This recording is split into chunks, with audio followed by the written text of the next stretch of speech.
ఈ మధ్య కాలంలో నా దగ్గరికి చాలామంది ప్రశ్న తీసుకొచ్చారు, అడిగారు, క్రైస్తవులు వాస్తు పాటించవచ్చా లేదా?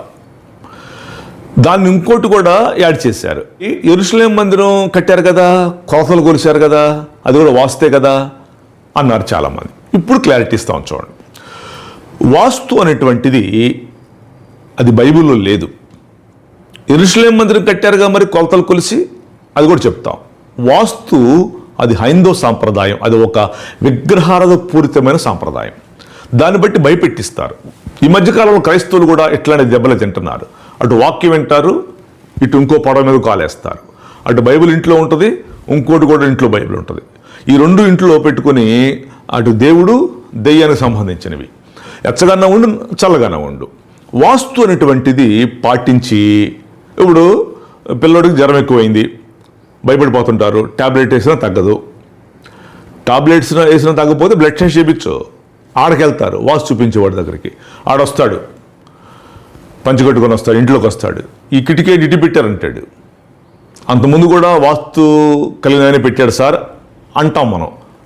వాడికి తెలియదు, వాడు దరిద్రుడు, ఎన్నోర్మై, ఈ కిటికీ తీసేసి అర్జెంటుగా ఇటు పెట్టు, ఇటు మార్చు, మీ అబ్బాయికి జబ్బు తగ్గిపోయింది అంటాడు. ఇలా అంతే అని కాబోలు అని చెప్పేసి వాడికి దక్షిణ చేసేసి ఇంకా ఈ కిటికీ 1000 రూపాయలు ఖర్చు పెట్టి అర్జెంటుగా ఇటు మార్పిచ్చేస్తారు. వాడు చెప్పాడు మరి మార్చమని, మీ అబ్బాయికి జబ్బు తగ్గిద్దని. జబ్బు తగ్గదు, ఇటు కిటికీ మార్చడమేంటి, జబ్బు ఎక్కువైపోతుంటుంది. బ్లడ్ టెస్ట్ చేయించవాయా బాబు, జ్వరం తగ్గకపోతే, రోగాలు పోకపోతే టెస్టులు చేయించుకో. అది సో మరి అతడు అంతకుముందు పెట్టెళ్ళాడు కూడా వాస్తుని పెట్టెళ్ళాడు, ఈడొచ్చి మళ్ళీ మార్చి ఇటు పెట్టమన్నాడు, మీ అబ్బాయికి జబ్బు తగ్గిద్దని చెప్పాడు, ఎక్కువైపోయింది జబ్బు. తప్పు. వాస్తు అనేటువంటిది మన ఇండియాలో ఎస్పెషల్లీ మోసం చేస్తూ నెలకు కొన్ని 100 కోట్ల వ్యాపారం చేస్తున్నారు భారతదేశంలో. వాళ్ళు వ్యాపారం చేసుకుంటున్నారు, ఎవరిని విమర్శించట్లా. మన వాళ్ళ దగ్గరకు వస్తున్నాం. ఇప్పుడు వాస్తు అనేటువంటిది యెరూషలేము మరి పెట్టారుగా బాబురావు గారు, యెరూషలేము అనేటువంటిది కొలతలు కొలిశారు. వాస్తు బండ గుర్తు పెట్టుకోండి, కొలతలకి వాడరు, మూలలకి వాడతారు, 4 మూలలకి వాడతారు. వాస్తు ఒక పిచ్చి, ఒక ట్రెడిషన్. అది మళ్ళీ చెప్తున్నా, వాస్తు కొలతలకు వాడరు, మూలలకు వాడతారు. యెరూషలేము మూలలతో కట్టల, మూలల ట్రెడిషన్తో కట్టల, కొలతలు కొలిసి యెహోవా దేవుడు కరెక్ట్ పిక్చర్ ఇచ్చి కట్టించాడు. అది కరెక్ట్. వాస్తు మూలలకు వాడతారు, కొలతలకు వాడరు, బండగుర్తు పెట్టుకోండి. అయితే చాలామంది క్రైస్తవులు కూడా దీన్ని ఫాలో అవుతున్నారు. వీళ్ళు వినరు వాక్యం, సంఘాలకు రారు, చందాలు ఇస్తారు, సంఘాలకు రారు వీళ్ళు. చందా కొంతమంది గ్రూప్ ఆఫ్ పాస్టర్స్ ఏం చేస్తే చందా వస్తుంది కదా మనం వాడికి చెప్పేది ఏంటి వదిలేశారు. తప్పు. నేను చెప్తున్నా వినండి. వాస్తు అనేటువంటిది అదొక పక్కా విగ్రహారాధన సంబంధమైన విషయం. విగ్రహారాధన సంబంధం విషయం, దాని మీద దృష్టి పెట్టేసి దేవుడి మీద దృష్టి పోగొట్టేసుకొని వాస్తు వాస్తు వాస్తు చాలా ఘోరం అండి. అది పిండేసిద్ది, పిప్పి చేసిద్ది, నిన్ను సర్వనాశనం కూడా చేయొచ్చు.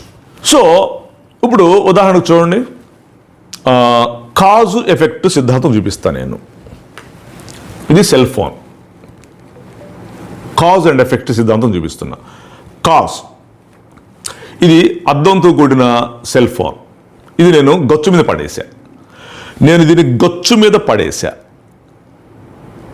పగిలిద్దా పగలదా? గాజు ఖచ్చితంగా పగులుతుంది, గాజు కాబట్టి అద్దం, రైట్? సరే, ఇది కాకపోతే గాజు గ్లాస్ అనుకోండి. ఇంకొక గాజు సెల్ ఫోన్ని కింద పడేసా. ఫస్ట్ ఫోను కింద పడి పగలాలా, రెండో ఫోను కూడా గచ్చు మీద పడి పగలాలా. ఎందుకంటే గాజు కాబట్టి, ఇది గాజు అద్దం కాబట్టి. ఇప్పుడు ఫస్ట్ పడేసిన ఫోను పగలకుండా రెండోసారి పడేసిన ఫోన్ పగులుతుందా? లేదా ఫస్ట్ పడేసిన గ్లాస్ పగలకుండా రెండోసారి పడేసిన గ్లాస్ పగిలిద్దా? కాజ్ ఏంటి? కింద పడేయటం. ఎఫెక్ట్ ఏంటి? పగలటం. కాజ్ ఎఫెక్ట్ బైబిల్లోకి వస్తాం. ఇప్పుడు కాజ్ పడేయటం, ఎఫెక్ట్ ఏంటి? పగలటం. 2 పడేసామండి గ్లాసులు అంటే, ఒకటి పగిలి ఒకటి పగలకుండా ఉంటుందా? 2 పగలాలా? కాజ్ ఒకటే, ఎఫెక్ట్ ఒక రకంగా ఉండి ఎఫెక్ట్ ఇంకో దానికి ఇంకో రకంగా ఉండదు. కొండవీటి బాబురావు అనే ఆయనకి సాయంత్రం 7 గంటలకి పెళ్ళైంది అనుకుందాం. ఒకటే తిథి, ఒకటే గడియ, ఒకటే నక్షత్రం. నాతో పాటు ఇంకొకడు కూడా అదే సేమ్ సాయంత్రం 7 గంటలకి నాకు పెళ్ళైన టైంలో పెళ్ళయింది. నాకు మంచి పిల్లలు పుట్టారు, వాడికి కుంటోళ్ళు గుడ్డోళ్ళు పుట్టారు. అదేంటి? కాజు ఒకటే గడియ, ఒకటే తిది, ఒకటే రోజు, ఒకటే టైము, కాజు ఒకటే. ఎఫెక్ట్ ఏంటి ఇట్లా ఉంది? నాకు మంచి పిల్లలు, వాడికి చెడ్డ పిల్లలు ఎట్టబడతారు? ఎఫెక్ట్ నేర్చుకోండి. మాట్లాడుతున్నాం సబ్జెక్ట్. భారతదేశానికి అసలు వాస్తులే తెలుసా మీకు? ఈశాన్యమున పల్లం ఉండాలి, ఎత్తుంది. నైరుత్యన ఎత్తు ఉండాలా, కానీ పల్లం ఉంది. బంగాళాఖాతం ఎత్తుండాల్సిన పల్లం ఉంది, పల్లం ఉండాల్సిన ఎత్తు ఉంది. ఏ భారతదేశం బాగోలేదా? సూపర్గా ఉంది. మోసం గుర్తుపెట్టుకోండి, మోసం. కాబట్టి ప్రియమైన పిల్లలారా, మరి ఇల్లు ఎలా కట్టుకోవాలా? వాస్తు లేదని చెప్పారుగా. ఖచ్చితంగా ఆర్కిటెక్ట్ ఉంది బైబిల్లో. పాత నియమాలు చెప్పేశాడు. నువ్వు గృహాన్ని కట్టుకున్నప్పుడు ఇలా చేసుకో, అలా చేసుకో. దైవజనుడిని పిలిపించో, లేకపోతే ఆర్కిటెక్ట్ ఇంజనీర్ని పిలిపించో, కొత్తలు కొలిపించో, చక్కగా కడతారు, బిబిలికలుగా కడతారు, వాక్యానుసారం కడతారు.